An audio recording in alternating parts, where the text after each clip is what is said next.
गर्मी की छुट्टियां हमेशा से मेरे लिए खास रही हैं। शहर की भागदौड़ से दूर नानी के गांव में वो सुकून था जो किसी पंचतारा होटल में नहीं मिलता।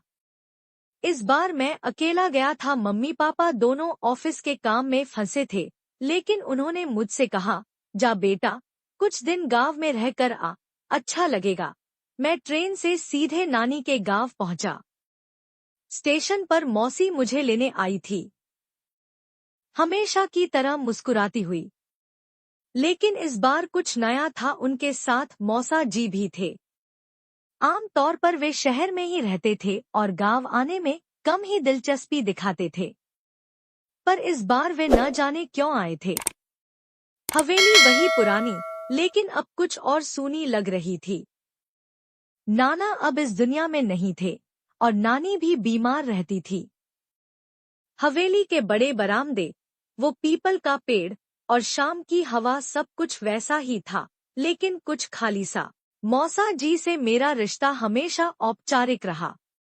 ना बहुत बातचीत, ना ही ज्यादा अपनापन। वे अक्सर मुझे पढ़ाई को लेकर डांटते रहते थे, लेकिन इस बार कुछ बदला हुआ लगा। वे मुझे अपने पास बिठाते, बातें करते और रात को साथ में चाय पीते। मुझे हैरानी होती, क्या ये वही मौसा जी हैं? एक रात खाना खाने के बाद सब सो गए। गांव में बिजली अक्सर गायब रहती है। मैं आंगन में लेटा था, मच्छर बहुत थे, तो मौसी ने कहा, जा बेटा, अंदर मौसा के कमरे में सो जा, पंखा भी चल रहा है। मैं थोड़ा संकोच में था, पर चला गया। कमरे में हल्की रोशनी थी। मौसा जी बिस्तर पर लेटे कुछ पढ़ रहे थे। मैंने धीरे से पूछा, मैं यहाँ लेट जाऊं? उन्होंने बिना देखे कहा, हाँ, आजा। मच्छर बहुत है बाहर। मैं बिस्तर के कोने पर लेट गया। कुछ देर तक सन्नाटा रहा। फिर उन्होंने खुद ही बातचीत शुरू की। गांव, शहर, कॉलेज, यहाँ तक कि मेरी पसंदीदा किताबों के बारे में भी। मैं हैरान था, वो इतने हल्के फुल्के अंदाज में मुझसे बातें कर रहे थे, जैसे कोई दोस्त हो। धीरे धीरे रात बढ़ती गई। बातों बातों में उन्होंने बताया कि वो जीवन में कुछ रिश्तों को लेकर बहुत खाली महसूस करते हैं। कभी कभी सब कुछ पास होते हुए भी कुछ नहीं लगता, उन्होंने कहा।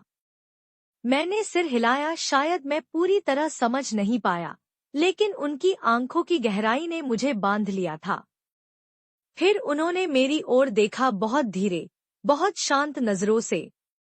तू बड़ा हो गया है, ये कहकर उन्होंने मेरे हाथ पर हाथ रखा। वो स्पर्श अजीब नहीं था, पर बेहद अलग था। उसमें कोई ज़बान नहीं थी, लेकिन बहुत कुछ कह रहा था। मैंने कुछ नहीं कहा, बस उनकी आंखों में झांकता रहा। उस एक पल में जैसे सारा वक्त ठहर गया था।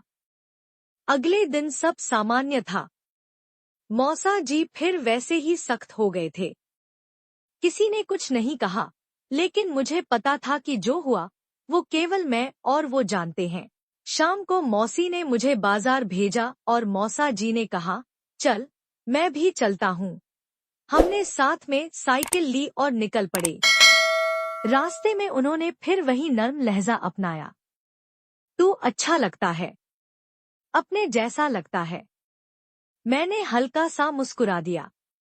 बाजार से लौटते वक्त उन्होंने मुझे समोसे खिलाए और सड़क किनारे बैठे हम दोनों चुपचाप एक दूसरे को देखते रहे। तीसरी रात थी। गांव की वही चुप्पी, बिजली गायब और चांदनी में नहाया बरामदा।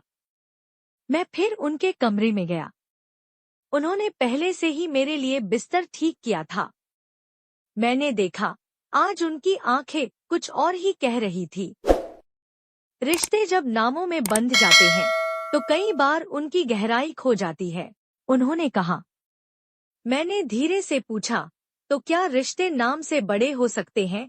उन्होंने मेरी ओर देखा बहुत करीब से और बस इतना कहा, कभी कभी, हाँ। उस रात हम देर तक बात करते रहे, बिना किसी डर, बिना किसी सवाल के। उन्होंने मेरे बालों में हाथ फेरा और कहा, काश कुछ और होता। अगली सुबह मेरी वापसी थी। स्टेशन तक मौसी और मौसा जी दोनों आए। मौसा जी ने मेरा बैग खुद उठाया और ट्रेन में चढ़ाया। जैसे ही ट्रेन चलने लगी, उन्होंने मेरा हाथ पकड़ा और कहा, लिखता रहना। और कभी कुछ महसूस हो तो बताना। मैंने सिर हिलाया, लेकिन मेरी आंखें भर आई थी। गाड़ी आगे बढ़ गई और पीछे रह गई मौसा जी की वो नजरों की चुप्पी, वो अनकहा अपनापन जो हमेशा मेरे साथ रहेगा।